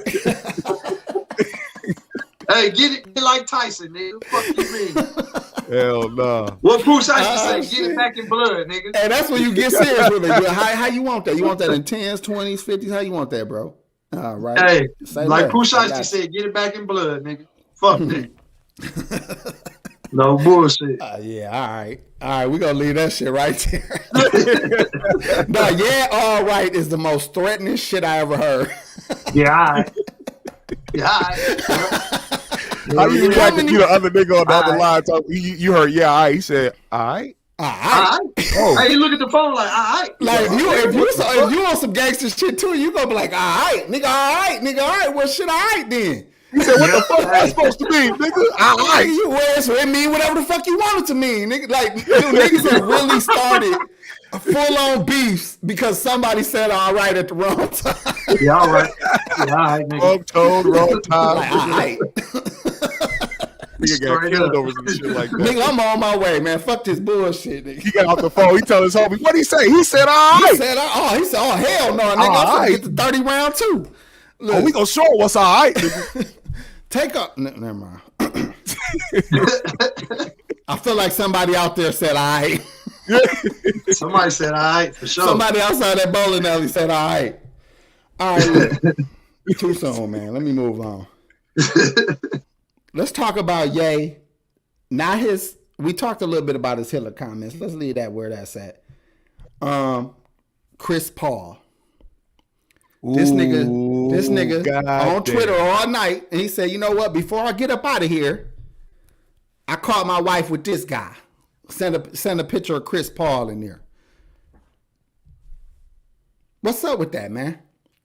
Chris Paul fucked your bitch? Is that what you're saying? That's what he's saying. Ain't Chris Paul married, my nigga? Like, why would you do this? Yeah. Kanye has been going through he's been, and this gonna sound wrong, but it's the truth. He's been digmatized. These niggas have come through and dig down his baby mother, somebody who he has struggled to get back into his life and couldn't accomplish, but other niggas have been pulling in and traumatizing this man with the schlong. And Hey, he's listen, had to though. take it. That's been Kanye's going had on to before take this Kanye shit. even resided there, man. So, come on, Yeah, man. but see, What's this the old is thing? You can't turn a hoe into a housewife. You can't turn a Kardashian into a housewife, nigga. But That's here's basically, we another don't gotta thing. say hoe no more. You can't turn a Turn a Kardashian Kardashian into a house. housewife. There we go. Yeah. There we go. And my man said this. See, the thing about what Kanye is doing and how he's putting all these people together, he's been tormented over the years. I know you saw that picture of Drake when him and Kanye was beefing a couple years back when he was releasing CLB. Mm-hmm. There was a picture of Drake and his homeboys all wearing different variants of a Chris Paul jersey. Nobody at the time knew what the fuck it was about. What the fuck? Yeah. Yes. Yeah. Did you see? You didn't see that, Yeah. AP? No, I And didn't they was see in the that picture shit. smiling and laughing and shit. This happened. I remember that, GMS. So Yeah. he knew he was playing and everybody was like, he be playing psychological games. Like Kanye said that shit. He said he be playing psychological games with you, and he be and everybody's like, what the fuck? Drake can't be this elaborate. Nah, he is. He Drake is, is a bro. menace. He is. He's a Jew. Yeah. You know He's a those Jew. damn Jews. That's why it makes sense. It makes sense where all this venom for them came from. This is Drake Yeah, fucked. man. Yeah. This shit Wait, is is Drake Pete fucked. is Hey, Pete Jews Davidson been fucking Jewish? him over since the beginning. Dog, Is he Pete- hate them with his whole heart. Can we find out if Pete Davidson is Jewish? Hey, I was just about to say that. Yeah. Because I mean, I'm telling you, it's something else. It's not just who made him mad in business, nigga. It's who's. Oh, he is. He is. No, he not. Oh, Oh, No. damn! It makes sense. It No. all makes sense. it's all coming together now. You know what's even more deep? The fucking Kardashians is what? Armenian? Oh yeah. Yeah. I think that's the same place the Khazarians came from. They in that area too. Really? I believe so. Don't quote me on that, but I believe so. Oh wow. Listen, either way it go. This nigga got a real vendetta, and now it all makes fucking sense, man. This shit ain't Yep. got nothing to do with none of this. This is personal, yay. You got us all up in the uproar behind bit niggas fucking your bitch. Yeah. Ain't that the reason? Can we all track all bullshit down to a bitch? You know what's so crazy? Jay-Z made a song about the pussy being powerful years ago. It's the power of the The P-U-S-S-Y. Yep. God damn. Yeah. It'll turn a nigga. It'll make him go into a spiral. So think about that. And if you think about it, all them Kardashian hoes, everybody that was fucking with them bitches, got on some weird, crazy shit. Man, I feel bad for Lamar. He still miss Chloe ass. I'm like, how you gonna miss a motherfucker that get treated on a daily basis, my nigga? He said, I can He's save smoking you from crack Tristan. still, so. Like, no, that's her character. Hey, shout She out to allows- Binky. She said Pete dad is partly, but his mom isn't. So according to the white Jews, he's not considered a Jew. Your mom got to be a Jew. Like Kanye brought up, or Ye brought up Obama being the first Jew not the first black president, but because he's Jewish. Obama's definitely Jewish. If his mama's Jewish, Obama is definitely Jewish, just like Drake. They are considered Jews if they mama. They are. Yep. Black Jews. Oh wow. So, but I'm just saying, he's a Jewish man based off their beliefs and because it's different, bro. It's black Jews are not following the same structure as white Jews, and the Talmud and the fucking. Hey man, if y'all share blood, man, you got some Jewish blood in you. Pete definitely got some Jewish blood in him. Yeah, I mean, but let's just call it what it is, man. Ye has his whole career to thank. In other words, he has the Jews to thank his whole career on, and the destruction of his motherfucking career. Like, nigga, they really made you, and you, even him talking about his mama being sacrificed and all the things he been saying for the last couple months. This some extreme shit this nigga been saying, man. Hell yeah. Some of it gotta be true, if not all of it, but it's personal. Mm-hmm. It's definitely not about black people. It's definitely not about nobody else but Ye. Yeah. But as I was saying before, when somebody got their personal vendetta like this, but you can find a way to use their cause to further your cause, go ahead, let this motherfucker go crazy. But just make sure your black organizations and the other people that have a better mindset follow behind this crazy son of a bitch and start to do and set up some of the things you need to set up behind the arrows that he got to take by addressing these problems. I'm not saying back him. I'm saying utilize this opportunity of this door he busting open with this crazy shit he on and start getting up from under those people that have been controlling a lot of part of the world. And I'm not talking about a race. I'm talking about the people that are in power that may or may not happen to be Jewish, goddamn it. You know what I'm saying? Right. Hey, So let me answer Meatball's question real quick. She said, why is he only going to white media? Well, I don't think any black media wants him to pull up after Drink Champs. After that Drink Champ shit, niggas is scared. But not only that, I think Ye knows that these certain white media outlets are the ones that'll be amplified. So he's gonna go and say a bunch of the crazy shit that he's gonna say at places that'll go super viral. Hey, I just saw a clip from that Drink Champs interview that they didn't show the world. Kanye had one of his Jewish homeboys in the background. and then what's his name come up there? That A&R. Nah, he ain't an A&R. What the fuck is dog? What's the fuck his dog name, man? Y'all know his name. I forgot dude's name. I know exactly who you're talking about though. Ripken? Something Ripken? Is that his name? I forgot the nigga name. One of them motherfuckers who damn near been been an executive all through these niggas' careers. I forgot dude's name, but he Jewish. He pulled up that same day and was sitting right there with them. Yeah, he was there. Yep. What the fuck is dog name? The bald head cat with the beard. Yeah, I can't think of his name though. All right, well anyways, fuck them niggas, man. Let's move on from that, because you know what? I guarantee you we're gonna be talking about very fucking Steve Rifkin. Thank you, Steve Rifkin, that's his name, yep. Yeah, that's who was there. That's exactly who was there. Yep. Yep. So he wasn't saying that shit without people that should have been able to challenge his thoughts if they disagreed. Mm-hmm. And they didn't. But again, I just want to say this before we move on. I don't think a lot of these black platforms are, one, allowed to have them on without losing their fucking opportunities. Two, big enough to have them on, because let's keep it real. You got to protect a person like that. He can't pull up to 3G's basement, motherfucker. You know what I'm saying? That shit ain't happening. You know what I'm saying? And who the fuck is he gonna reach? But I do feel like he should try to find black platforms that are willing to have them so they can grow their platforms better.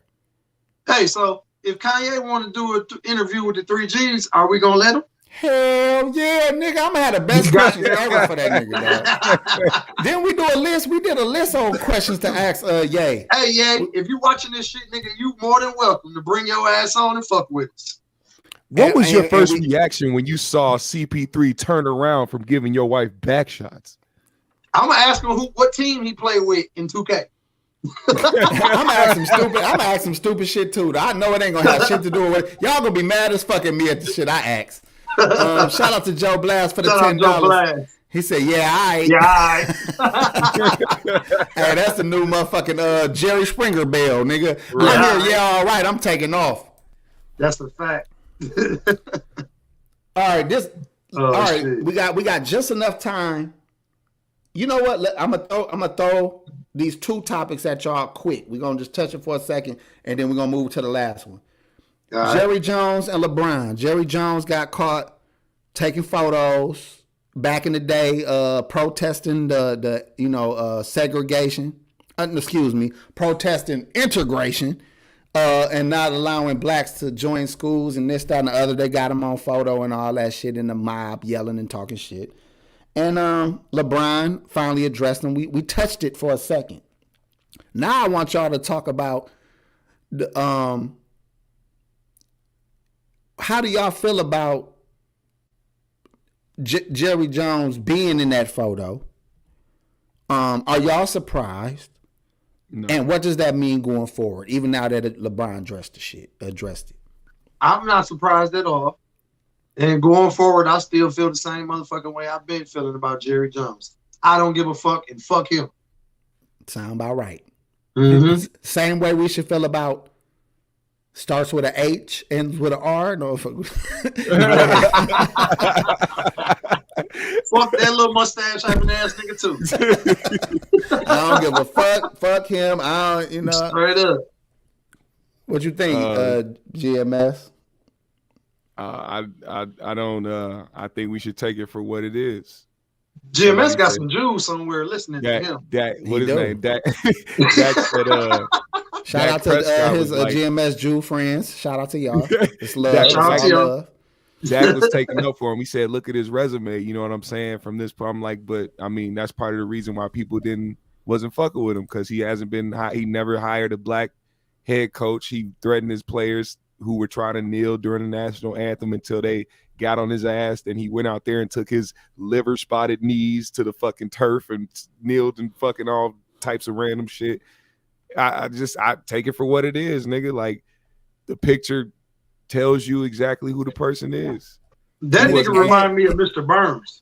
Thank you. His age tells you exactly who he is. His business reputation tells you exactly who he is. Exactly who he is. The NFL and how they pick players it's identical to the purchasing slaves. Like that damn slave block is identical to the fucking combines. Like, that shit look crazy to me sometimes. He got lucky too. He got super lucky, because that picture, his face looks curious. Even though we know damn well he wasn't curious, like he didn't know what the fuck was going on. He just got super lucky because the camera caught him at an angle or caught him at a facial we didn't get the he was fucking right. We didn't get the mid nigga wasn't. Oh shit. We didn't get him with the Viola Davis lips. Like, you're a nigga. You're a nigga. Or with the veins. We didn't get him with the veins in his neck. The spit. The loogie, you know, it was a loogie halfway out that nigga mouth at some point. That nigga in the, No that nigga in the bullshit. front, that white boy in the front with the cigarette in his mouth, looking like he was ready to punch one of them niggas. He looked like he definitely let a few of them fly right before that picture went off. So tell me what he was going through when he was sitting at home watching TV and hearing LeBron talk. Who, Jerry or who? Jerry. Oh my goodness! Why would this big black nigger be talking about me like this? I think you got him all wrong. He called his friends like, "You see this fucking horse shit?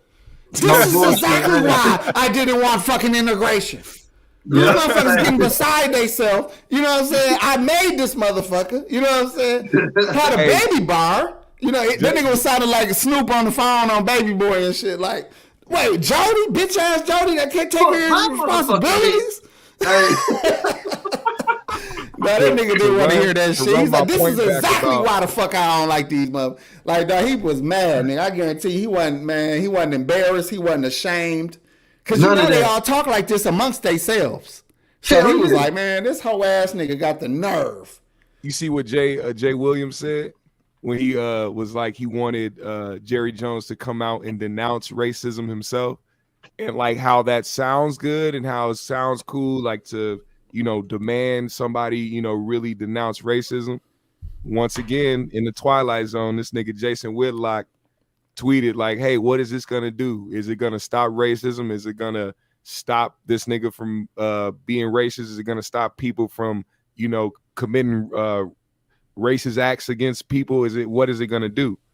Right. If he came out and denounced the shit.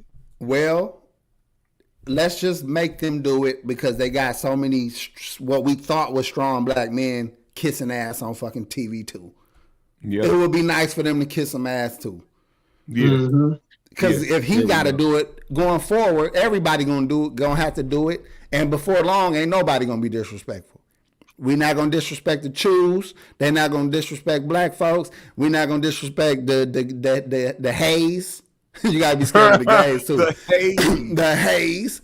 Hey, I'm just kidding. Meatball Johnson. Meatball Johnson. That's an interesting name, sister. You said what? I'm gonna answer Meatball question. I don't think they're gonna do shit to LeBron. Simply because he's still gonna abide by whatever the fuck they want him to do because they paying that man. And what did he really say that was that disrespectful? Right. He kept it real safe, even though he tried to address it. Because he really wasn't indicting Jerry Jones. He was indicting the media for not asking him about it. He told them niggas, shut the fuck up. I don't want to hear what you got to say about this shit. Because they did typical deflection shit, or tried to. When he was trying to bring it up, there was a reporter that was about to say something. He's like, nope, shut the fuck up, nigga.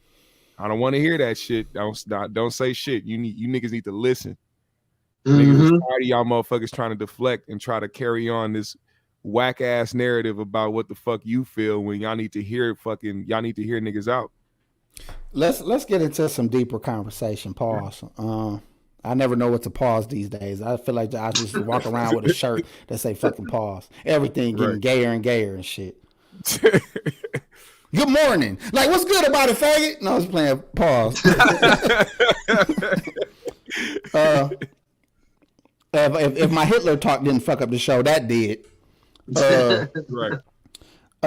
Lil Scrappy was on My Expert Opinion, y'all. That's that Math Hoffa barbershop kind of podcast, if y'all ever seen it or familiar with it. And Lil Scrappy was on there kind of talking about a lot of shit, but he was talking about his mama and his situation growing up. And I'm gonna give y'all a quick little, in the whole house. Well, yeah, but this is what he talked about, Pac G, because this is where we're gonna go with it. He talked about how when he was really young, he had to live with his grandmama because his mama, wasn't quite fit or whatever you want to call it. So he was living with his grandma in a good neighborhood. His grandma was an educator. He went to school at the school she taught at. So he got his grandma in the school building to check him if he did get out of pocket. So he just living this whole different life where he in a good neighborhood around good kids, being talked to respectfully, learning respect, not hearing cuss words, getting good grades, having his whole life you know, in this Bill Cosby situation, right? And then all of a sudden he has to go live with his mama at like 10 or whatever, where he in the hood now. He dealing with his mama, who we all know is she a hot girl, you know what I'm saying? And then he had a culture shock. So he had to grow up being, you know, he wasn't ready for the streets, he said. He said he got to that neighborhood, he was scared. You know, the neighborhood kids was punking him, trying to toughen him up. His mama was toughening him up. This, you know, he felt like he ain't had nowhere to go. He called his grandma, like, come get us. Like, come get me and my sister. It's fucked up over here.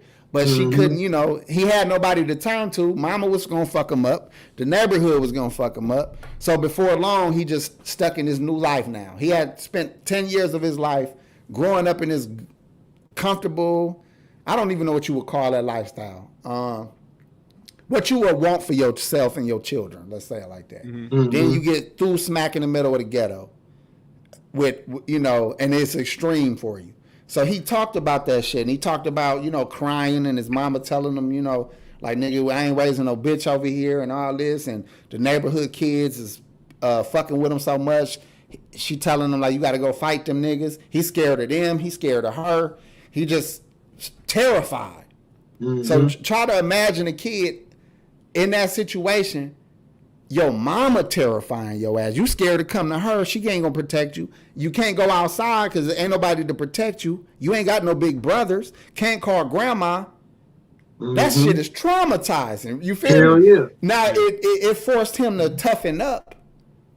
But we're gonna talk about this because I feel like my life was a little in reverse. I came from a ratchet ass, raggedy ass neighborhood, start going to better and better neighborhoods.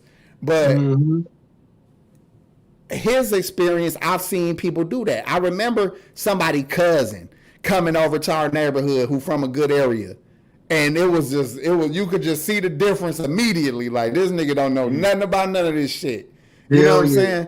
So when he was talking about it, I think y'all should go look it up on when y'all get a chance on My Expert Opinion. So y'all can actually hear what he said. They got a short clip about it. But now I'm gonna bring the questions to y'all. First of all, what do y'all think about what I just said first? We'll start there. I think that's what breeds a lot of young black men to start fucking up in life. When you have nobody to turn to, you can't really look at your mom as somebody who is a protector in a way. You can't turn to your grandmother because she's not really technically the matriarch of the family. You know what I'm saying? Or being that type of person for you. It breeds you. It forces you to be in a corner to do shit that you normally probably would have never did if you had those, you know, if you had access to those type of things. And it breeds a lot of young, misguided, troubled young black men. This motherfucker said he would play by himself because he was so scared at first. You know what I'm saying? Yeah. Like, he didn't want to go. And his mama saying, you can't be up in here all day. Go take your ass outside and play. And he like, so he said he right out in front of the yard throwing the ball up and down to himself because he ain't want no parts of that neighborhood. Yeah. When he was telling his story, I'm thinking like, that sounds like how a young nigga would feel going into jail for the first time. Oh, hell yeah. Out the gate. Yeah. The same feeling.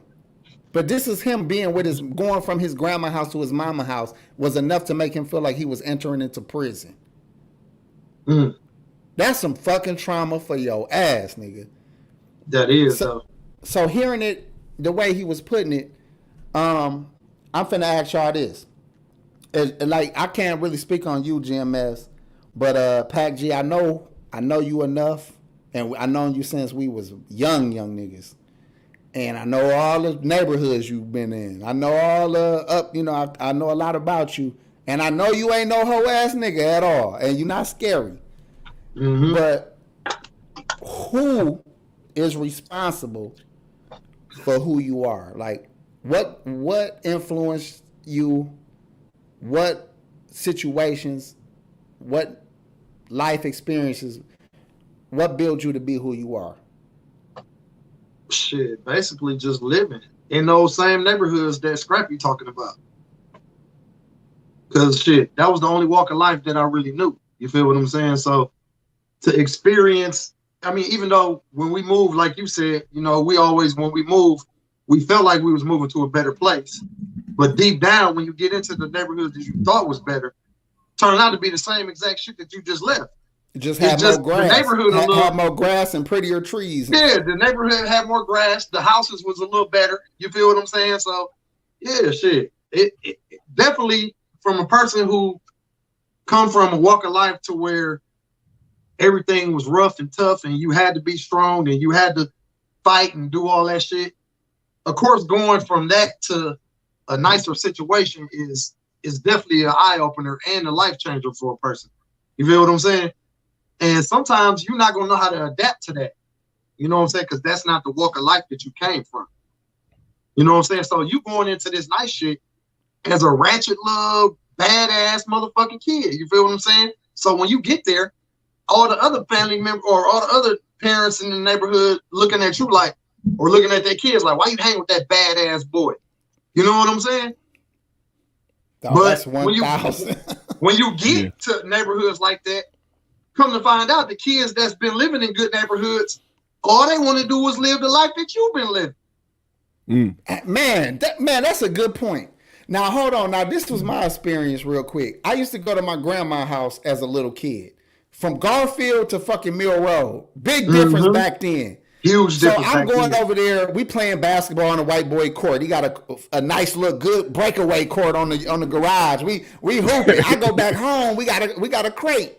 A crate. You know, we got a crate on the pole and we hoop. Yep. You know what I'm saying? Or we got some bullshit rigged ass hoop with no backboard up against, up on something. So it's such a difference. Then we go over to this white neighborhood. They trying to fight each other to impress me. Exactly. So they think, our ghetto friend is over here. Let's be telling each other and shit. And deep down, we don't want to be fucking ghetto. We don't want to be shit. No, we looking at them jealous. Dog, I used to be jealous. I know I felt jealousy. Going over there, seeing their houses. They had their own bedrooms. I had to sleep on the couch in the living room. Pac G, did I have a bedroom on Keith? Hell no. I had a couch. You had a couch, nigga. Yep. I slept on the couch. That mean if niggas was up late, I guess I'm up late because I don't want no goddamn sleep. Yep. If niggas is coming and going in and out the house, man, one day, dog, no bullshit, man. My pops walking from the front of the house to the back of the house with a gun, going looking at this blind, looking out this blind, looking at. I'm on the couch. Thinking like, what the fuck is going on here? And then it didn't help because you had 50 niggas in your basement smoking blunts. Getting that was in the early daytime. You know, this is after Def Comedy Jam that went off. So this like 1 o'clock in the morning. This nigga high out his fucking mind.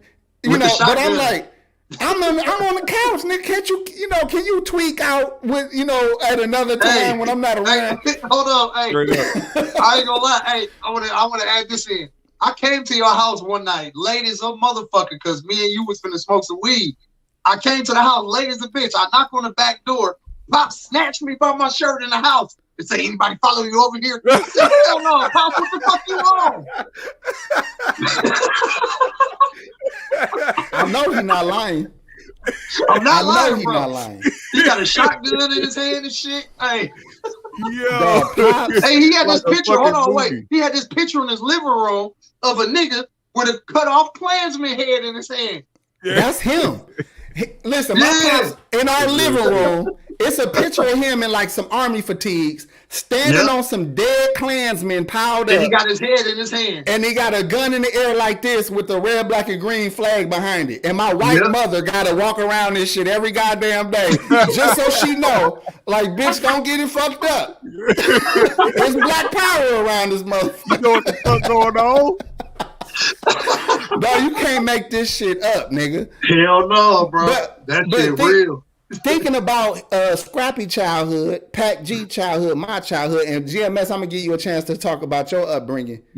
I wanted none of that shit. No bullshit. I wanted to have a basketball court on the garage. I wanted my own room. I wanted a bike that I didn't steal. I Yep. wanted, clean clothes. Clean clothes that I didn't wash in the sink or try to hang out to dry because I Hey. needed to be dry by the time I go to school Or in the had to morning. go holler at the folks and be like, "Gee, you wearing that shit to school tomorrow? Let me get that shit." Man, let's trade. I'll give you my polo for this, whatever for that. Hey, I swear to God, and your we nigga was got a trading every curl. week. Your guy got a GMS. curl, so now his fucking collar all dirty and shit. Yeah. Hey, GMS, every Sunday night, we at each other's house, figuring out what we gonna wear. Well, folks ain't wearing this. I'm gonna wear that. You take this polo. You feel me? And what Hey, about that's that real year moms came up for you and your ass got real bougie with your shit? Dog, this nigga got blessed one year, dog. He got real particular. He's like, nah, G, you can't wear that. You can do one of these, Right. but not that. He got real picky. You had me fresh that year, though, nigga. I ain't gonna lie. Shout out to moms for that shit. Yeah. All right, anyways, Fresh as a fool. GMS, you younger than us. You missed the trauma. I'm sure you have trauma of your own, but you missed them. You missed them heavy drug years. Yeah, see, I'm thankful that my mom left Gary when she did, before she had me and my other brother Robbie. My oldest brother was born there, but she wanted to open up a different environment for us before we had a chance to veer off into the wrong lane and shit. So that's when she moved out here to Minnesota. But what was instilled in me growing up was always having something to do. Do something productive so that you don't be out here doing no fuck shit. Now, when high school came, now it's a different story. But still, as you can see today, you know what I'm saying? The things that were taught to me, I held on to that and didn't veer off into the wrong path and shit. And I got to thank my brothers as well. My mom wasn't the person to try to act like she knew how to raise a man either. When it was time to do certain things, my uncles came into play, my grandpa came into play, different people that were supposed to do what they were supposed to do. When it came to me and my older brothers, they stepped up the right way. You know what I'm saying? And my mom made sure that she wasn't the type to be like, well, we gonna move you down, we gonna move out here and put you around this, and that's just gonna be it. You just gonna be one of them black people that look at other black people weird because they come from a different, upbringing or whatever the fuck the case may be. No, she made sure we kept going back and forth to see the differences in what we were doing here and what was going on out there. And to actually see for ourselves the reason why she decided to do what she did. And I thank her for that shit, man. I owe her my life just for that simple fact. It's not easy for a black mother to raise 3 black kids, let alone more than that. You know what I'm saying? Especially boys. Yeah, especially boys. And being the one to have to go to every basketball game. You know what I'm saying? Like I wasn't expecting to turn around and see my dad at the games. I was expecting to turn around and see my mom because she was right there. So it's like, things like that, even with today, helps me be a better parent and know how to really be there for my daughter. You know what I'm saying? Even though my mom had to raise sons, it was like just the parenting of it all. You know what I'm saying? And actually having the ability to give a shit. You know what I'm saying? Like that's something that I love about that. And I grew to appreciate every aspect of black life. I never was the type to ever look at anybody a certain way for whatever situation they were dealing with, because I all knew that we all had something that we was dealing with. Like you said, the different traumas that people go through, y'all dealt with certain traumas in the street and over here and different things that you had to deal with and see. I'm dealing with different shit internally with family and with, going to school and having to deal with that what do you call it? What the fuck is the what do you call it? It's not underlying racism, but it's like the nonchalant, you know what I'm saying? Like you having to deal with that type of weird shit going on and having to think that you got to grow up to make white people feel comfortable and not say certain things because you the big black nigga and you don't want people to think that you the angry black nigga, you the nigga that always ready to fight and do all this extra shit. But I had to break out of that mentality, man, because that shit was eating people alive. I couldn't even deal with your trauma, GMS, because as you was talking, I'm thinking like, damn, dog. Raised by a single mother, 6'5", and I ain't make it to no pro sporting team. I really let my family the fuck down. I'd be suicidal. Hey man, look. Do you ever feel like you fucked up, like you failed your mama? Nigga? You ever feel like you just did the wrong thing all the time? I ain't supposed to be shit. You on the other hand. You dropped the motherfucking You ain't got no excuse, literally, I was doomed from the start, nigga. You said literally. Everybody that picked I can't football, go nowhere but basketball. up, nigga. But you, nigga, you supposed to be a motherfucker. Yeah, we supposed to be watching your 30 for 30 right now, nigga. Hey, shout out to Happy a Nazi. Y'all gonna fuck me up with these goddamn Hotep names. For the $2, man, we appreciate that for sure. Appreciate that. I know who is a happy Nazi. Shout out to Ye. Hey, man, that nigga, hey. So let me ask y'all this too, right? Why do so many people act like it's good to go through the street shit? Why is that supposed to be like you? Like again, you got people who didn't go through shit that's try to tell a story like they was. Yeah. Involved, or they try to act like, man, shit, you don't know, I did. Why is it a bragging right to say you went through shit? That's a conditioning, bro. Like that. And that's one thing that bothers me the most because it's basically looking at another black person like they not black. Mm-hmm. And this another thing too, though. Like, motherfuckers was hustling and selling drugs and all that shit to get their family in better places. And better opportunities and shit like that. In some cases. But then once you get out, everybody be like, oh, you a sellout, you this, you that. You know what I'm saying? Like, how you mad at me because I made it out, motherfucker? Yeah. Like, it don't even make sense. Like, you should be striving to do the same thing. Especially if I'm coming back, showing you love, sharing shit, you know what I'm saying? Trying to show a motherfucker another way to get out of this shit. Why wouldn't you uplift that person? You know what I'm saying? Like, that shit don't make sense to me, bro. And then that creates the circle, the circle of resentment.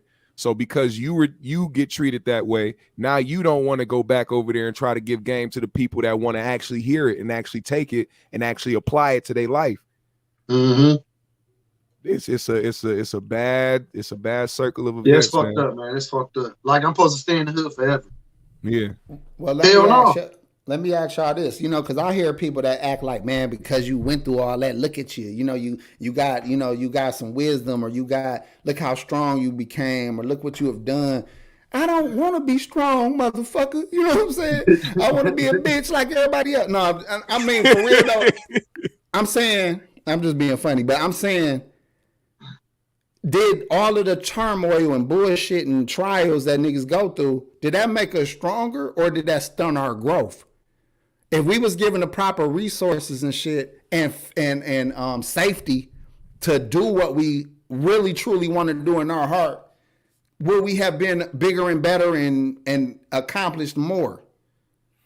I think the upper hand with people who really had to grow up in fucked up environments is survival tactics.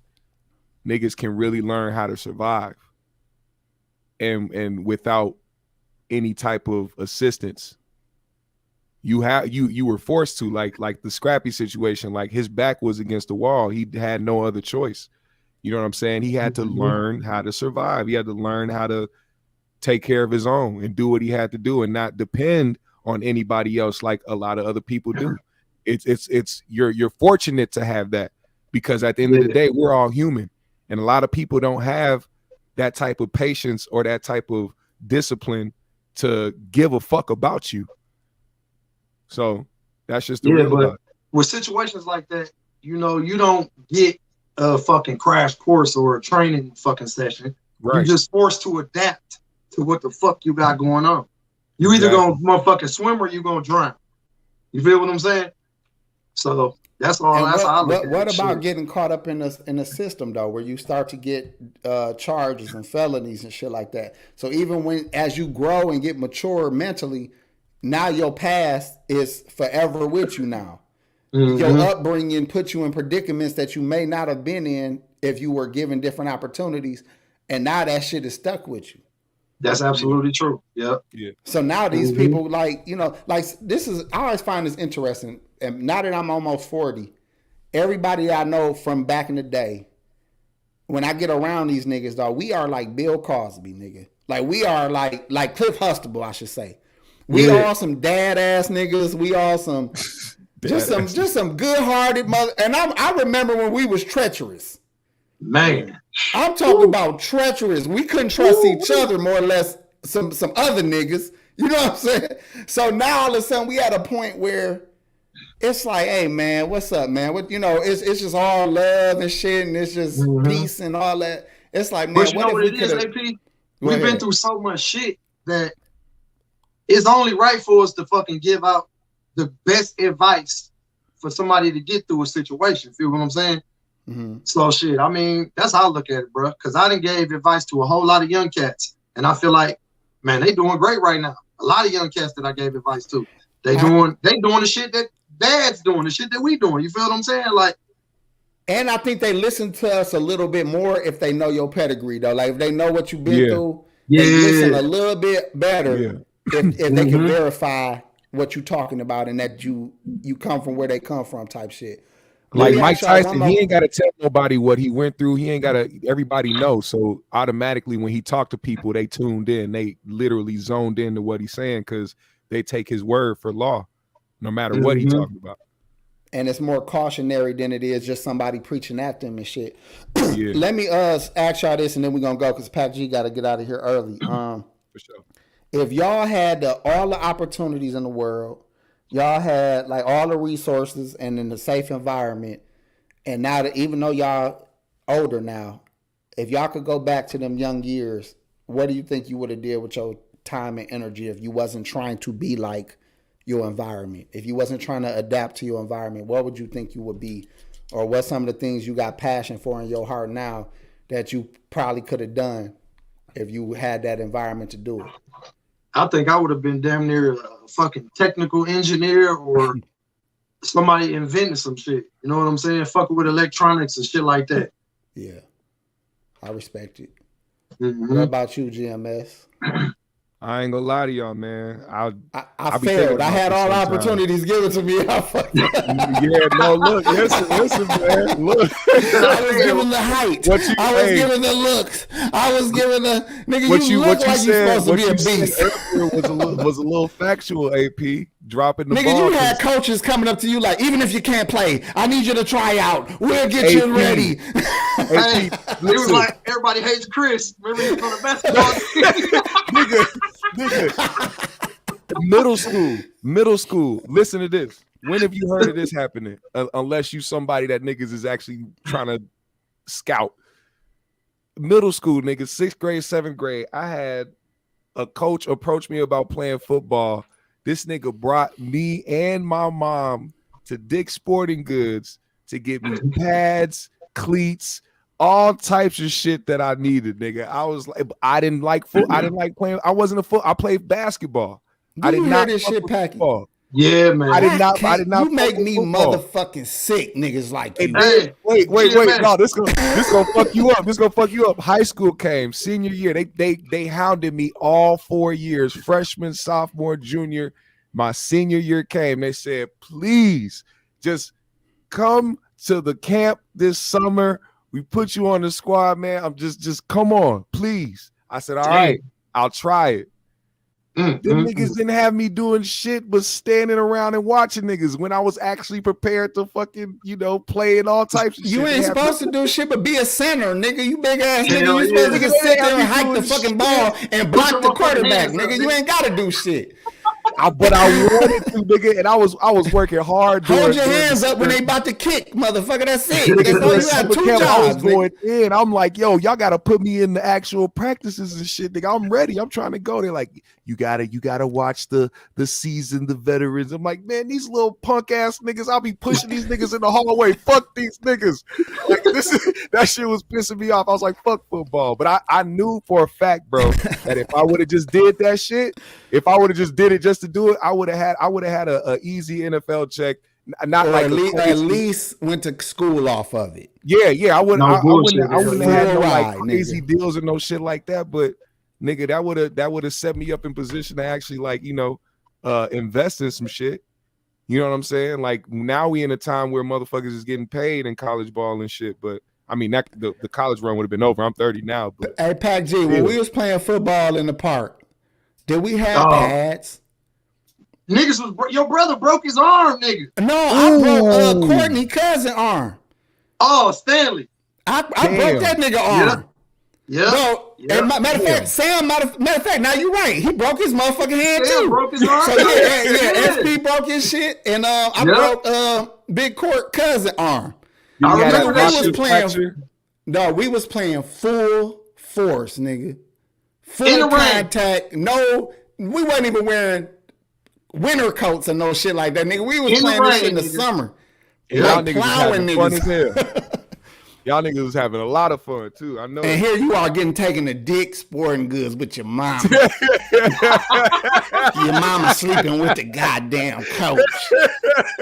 Oh shit. She had to take a lot of motherfucking shit for you to succeed. Shit that you don't even know about. Nigga didn't even play, bro. You think a fucking coach was so impressed by your size that he took you and your mama to Dicks? Hey, I Your did mama one had to suffer. Your mama was like Stony on motherfucking Set It Off, nigga. Trying to get you to college. Hell no, nigga. Fuck. Now she had to fuck with Nate. Your mama had to I did one practice. I did one practice in middle school. They made us run around the shed. Nigga, after I ran around that shed, I said, fuck this. You know what that happened to me for real though? I wasn't gonna have the grades to play anyway, but my freshman year, I did try out for football. We ran around the school building so many times, nigga, I almost earled. I was like, I'm not doing this. Yeah, This how y'all practice? doing This that? is not for me, goddammit. But I was a weed smoking little asshole with, I thought I was a street nigga. You don't take sports serious when you think you fly. You ain't even got the clothes on the hoop half the time. You ain't trying to crease your shoes, none of that shit. So, anyways, man, we gonna end the show, man. This was a good ass show, man. This conversation could have went on and on, man. Thank y'all for coming again. Shout out to Pac G and the homie GMS. Check out their channels, Pac G 414 with the video gaming. The GMS show. Make sure y'all go over there and support. And thank everybody who showed love in the super chats tonight. I'm gonna throw up our cash apps at the end of the show just for the hell of it. So if anybody's watching later. And if y'all feel like blessing us, it's much better to do it through Cash App because YouTube don't get 30%. God damn it. I'm gonna read these. Them super chats look good, but YouTube is getting 30 goddamn percent of that shit. We got the poll results in, man. The greatest celebrity cancellation of all time. Roseanne swept everybody else with 34%. Hitler came in number 2. Ye was number 3, and Alex Jones is number 4 with 47 votes. Ain't that crazy that Roseanne beat out motherfucking Adolf? Hell yeah. J. Hitler. Like, what's that nigga middle name? Adolf Bartholomew Hitler. Not beat that nigga out. Listen, you know what's so crazy about that? Young Dolph's real name was Adolf. It is. Show the fuck was. Yep. Show the fuck was. I always wondered that. What made them name him Adolf? He probably had a grandfather named Adolf. He probably named off a family member and shit. Why the fuck did they? Why was there a lineage of Adolfs and shit? But you gotta realize the name pre-exists Adolf Hitler. You know what I'm saying? The name been around longer than that. Damn. And if your great grandfather Adolf, Johnson, that motherfucker name Adolf. Adolf during Adolf times, nigga. He said, "Just call me Dolph." That's what he called me. But ain't that so fucked up? And Roseanne still beat that nigga. We can't even use the nigga name to name a child Adolf. He's so canceled. Wow. You can't use his name to name a child. You can't say his name in history class. You can't say shit. You can't even bring up the fact that he invented microphones and goddamn highways.